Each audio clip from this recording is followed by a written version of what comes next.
If your bookkeeping business is doing less than 100K a year, you need to stop whatever you're doing and watch this video right now. In this video today, I want to share with you my own journey from 0 to 100K, the things I did differently. And then we're going to do a separate one where I'm sharing from 100 to 200K, and we're going to continue from there. Before I get into that, let me tell you a little bit about me. My name is Ida. I'm an accountant and I help bookkeepers grow their practices to 6 figures and beyond without burnout.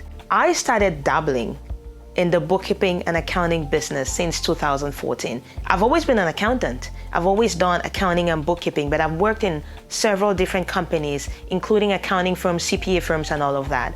But then in 2014, I decided to create my own practice. At a time when I just wanted to create it, I didn't create it because I needed to at the time. I just wanted to have the opportunity to continue to serve people and learn while I was doing some other projects in life at the time. So I kind of did it. I wasn't really doing it. I was kind of dabbling in it. So I was really just doing whatever, finding clients however they came to me. I would work with them, charging them on an hourly basis. I went on Upwork, I went on Elance and Freelancer. Those platforms existed at the time. And I was charging peanuts. Basically, I was just doing bookkeeping or doing accounting or whatever came my way because I already had the skill set. But the moment I decided to take this seriously and turn this into a real business that can support me, my lifestyle, and the things that I want to do, I realized, you know what, those things I've been doing, I gotta do something different. And so I made up my mind in 2022 to go all in. And I want to tell you the things I did differently from that time on and what took me from 0 to 100K within that interval and then beyond that. Now, the first thing I did was I stopped going on client premises. 95% of my clients right now, I don't go on premises for them. Everything is done virtual. And for the 5% of clients that I continue to see in person, it is a VIP thing. We have an arrangement where that's what they want and we have worked something out that works. But for the rest of my clients, the vast majority of them, 95% of them, all transitioned to virtual. So the very first thing I did was I stopped going in person on client sites. Now, you might be thinking, how is that even possible? How do you go from doing in person to doing virtual? The thing is, you probably have never ever suggested it to your client. You probably have never thought of it. But when you look at your situation really, you will realize that the amount of time you spend sitting in traffic, driving to and from client premises, that isn't factored into anything. It just increases your burnout, which honestly is a detriment both to you and to your clients because you don't show up as your best self. After sitting for 30 minutes to an hour in traffic driving to a client premise, I can guarantee that the very first 10 to 30 minutes of you being there is complaining about whatever went wrong in traffic or trying to settle in or something. And that's an hour already that is lost. An hour you will never get back. An hour you will not be able to bill to anybody for anything. So when you decide to move your services over from an in-person service to a virtual service, that directly affects your profit. That directly affects your bottom line. So just making that decision that I want to only work with clients that are gonna fit into the model of me working virtually with them, that's something that's already gonna cause you to increase your profits because you would not be losing out of the non-billable hours sitting in traffic doing nothing really apart from driving. Because you think your client wants you in person, what your client really wants is for the job to be done. And if the best way for you to do the job is doing it remotely, then that is something that you and your clients need to communicate with each other and find something that works for both of you. But you might still have that 5% of people who absolutely need you to come in person. And that's okay. That becomes an intentional decision to say, okay, we are going to work in person. These are the parameters under which we're going to work together. You're not dictating this, but you are making them understand why it's beneficial to do it the other way. But if this is the only way that they want it to be done, then you both come to a compromise and you agree on something. And in doing that, you are going to factor in the cost, You're going to factor in lots of things, and then you will be able to see what works for both of you. So number one was I stopped going in person to 95% of my clients, and 5% I continue VIP. Now these tips and so many more I share one-on-one in my program Growth Hub for bookkeepers, where I teach accountants and bookkeepers how to grow their business from 0 to 6 figures and beyond without burnout. Check the link somewhere in the description below. Go click on it and I'll see you there. Number 2, a lot of people overlook this. Number 2, hourly billing. I've hardly come across bookkeepers who bill for value. Almost every question that a client asks you, when they pick up the phone and call you on a discovery call and there's something, they want to know, how much do you charge per hour? You need to stop selling hours. You are not selling hours, you're selling value, and you need to charge accordingly. I transitioned from hourly billing for everybody to a value-based monthly billing for everybody, except the one VIP client that we have a special arrangement with.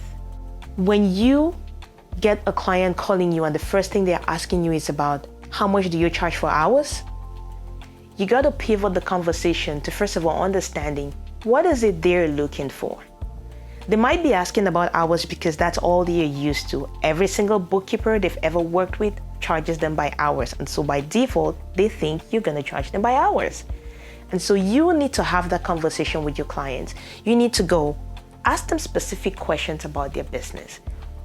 What made you take this call with me today? What is it you're struggling with?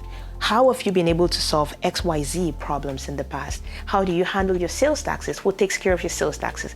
Who takes care of payroll?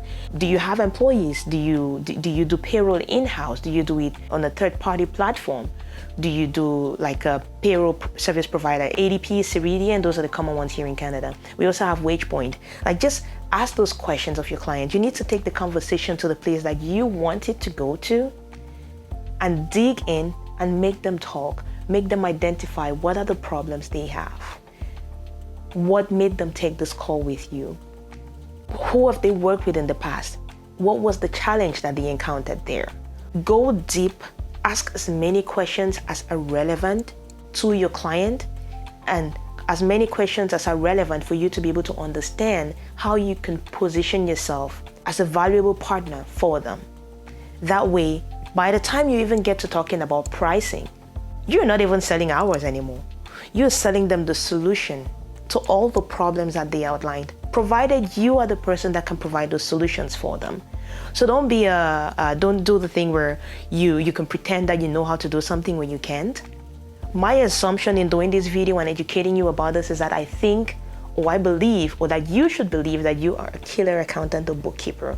You are exceptional at what you do, and you are stuck at an income level that doesn't make sense for you, and you want to grow beyond where you are.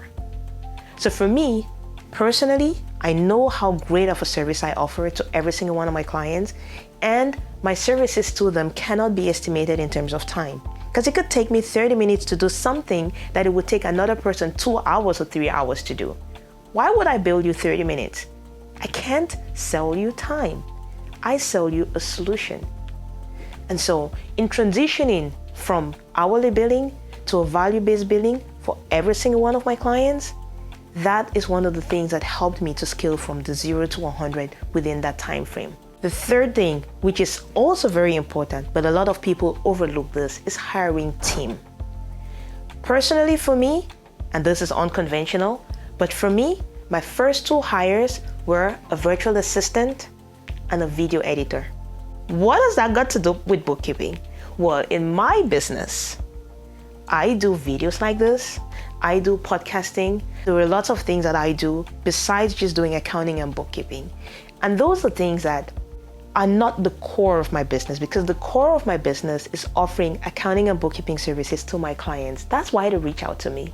But part of my business is doing videos. Part of my business is doing podcasting and a lot of other things. And so for me, the first 2 people that I needed on my team were my virtual assistant and my video editor.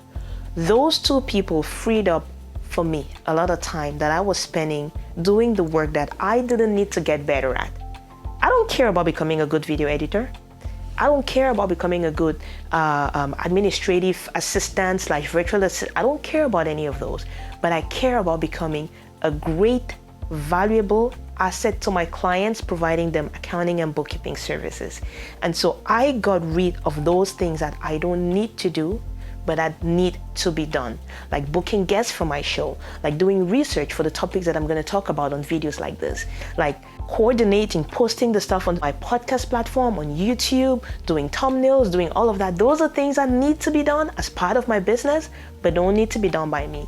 And so I hired a virtual assistant who takes care of that, and I hired a video editor who takes care of this video you're watching right now. Now, those two hires freed up a lot of time for me to then focus on the core of what I offer, which is accounting and bookkeeping services. Now, this might be different for your business. You need to look specifically for your own business. What is it that you do? What are the components of your business that are necessary for you to make additional revenues? And what are those things that have to be done by you? Everything else that doesn't have to be done by you, find somebody to do those things. Yes, you're gonna need to pay them, and you might be saying, I don't have the funds to pay those people. But here's the thing, the reason you don't have the funds is because you're doing those things. So you need to bite the bullet. You need to get those people in place that are gonna help you to become better at what you do, help you to focus on the thing that you are uniquely meant to be doing. Now, for a regular accountant or bookkeeper out there who's watching this video, like yourself, if you only offer bookkeeping services, for example, by the way, you need to consider doing social media and other things as part of your business. But let's say you only offer bookkeeping services at the moment. Who is the first person that you should hire? I would say you should hire a data entry clerk / an accounting technician. That is somebody who's going to help you with some of the basic data entry stuff. That way you can free yourself up from the mundane, repetitive, day-to-day things, hand that over to your team, and you step up to the higher level.